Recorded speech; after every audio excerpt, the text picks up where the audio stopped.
Bonjour, bienvenue au message lumière de la famille Myriam. Nous sommes encore dans le temps pascal, la 3e semaine de ce merveilleux temps pascal pour prendre conscience que la vie du ressuscité est pour nous, qu'elle est parmi nous et que nous pouvons déjà en vivre. Peut-être pas dans la grande plénitude de la résurrection finale, mais déjà nous pouvons vivre de la vie du ressuscité. Et ce qui me frappe dans ce temps pascal, c'est que c'est un temps pour louer. J'ai vécu des jours saints extraordinaires dans des paroisses où l'esprit de la louange était là. S'émerveiller de la présence de Dieu, s'émerveiller de l'action de Dieu dans nos vies, s'émerveiller de toute cette lumière qui jaillit. L'Église manifeste la louange du Seigneur, c'est pour ça que nous sommes là. Le Seigneur nous donne sa lumière et il nous en remplit. Et l'histoire de toute l'humanité prend un sens, prend une direction. Elle a un début et elle a un but. Rien ne se vit pour rien. Tout a une direction, tout prend un sens et un poids d'éternité.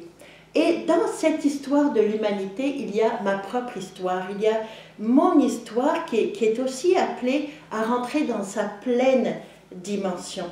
Elle est mon histoire, dans mon histoire, je suis appelée à vivre aussi de la vie du ressuscité.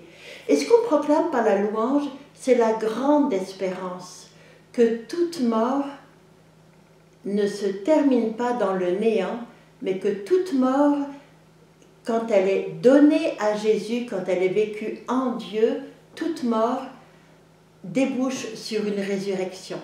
Et j'ai pensé que vraiment nous étions l'espérance du monde. Qui est-ce qui peut dire au monde que toute mort, dans toute mort, il y a une résurrection, que toute mort ne débouche pas sur le néant, mais sur la vie et sur la vie éternelle, si ce ne sont les chrétiens. Les chrétiens, ceux qui connaissent le Christ ressuscité, peuvent donner cette espérance. Mais Jésus, dans l'Évangile, nous dit « Vous avez vu et vous ne croyez pas ». Est-ce que c'est qu'on ne croit pas? Non, on connaît Jésus, on connaît ce qu'il a fait, mais quelquefois, la vie, je ne sais pas si toi tu l'as expérimenté, mais quelquefois la vie est trop lourde. Elle est difficile à vivre. Et notre espérance perd de sa vigueur, notre espérance dépérit, elle s'étiole et elle s'écrase des fois complètement. Alors, Jésus vient nous rassurer. Il vient nous dire, la volonté du Père, c'est que je ne perde aucun de ceux qu'il m'a donnés. La volonté du Père, c'est que tous ceux qui ont mis leur espérance en moi soient conduits à la vie éternelle. Et là est notre force. Évidemment, on peut avoir une espérance humaine, mais quand l'espérance humaine tombe, il y a l'espérance divine. Jésus qui est la pierre angulaire, qui est notre bouclier, mais qui est aussi notre force qui nous prend d'en dessous pour supporter notre espérance. Et c'est dans notre espérance qu'il nous ramène vers le monde. Si en ce moment tu es dans un moment où ton espérance s'alourdit, la vie devient trop lourde, la croix devient trop difficile pour toi, regarde Jésus.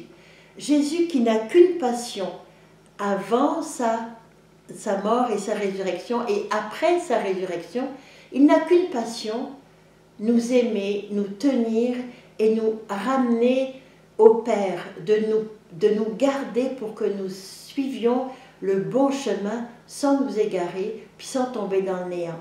Alors, cette espérance, elle est pour toi, appuyée sur le Christ, mais elle est aussi pour notre monde. C'est aussi notre mission d'espérer contre toute espérance. Non pas faire semblant qu'il n'y a rien qui va mal, mais de dire que dans tout ce qui va mal, particulièrement aujourd'hui, Jésus est là. Jésus vit sa passion, mais la passion du Christ nous mène à la résurrection.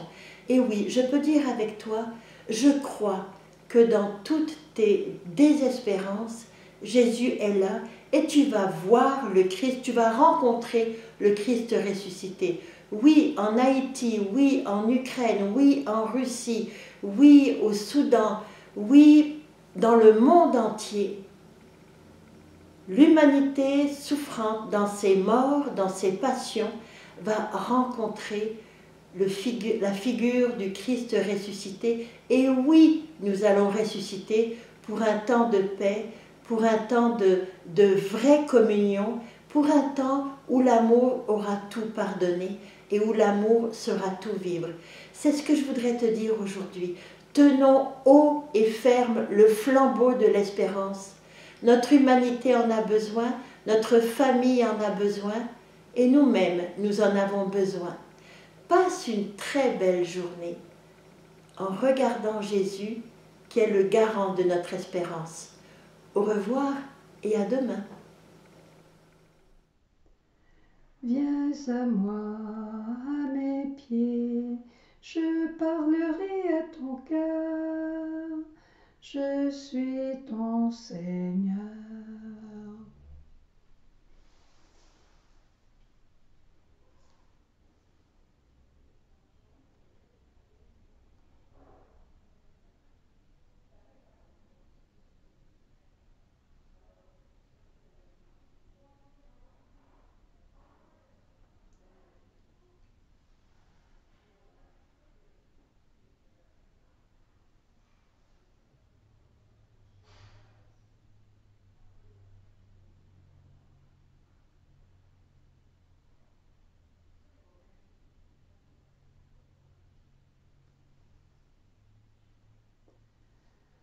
Douce Marie, que je t'aime, ô doux Jésus, je t'adore.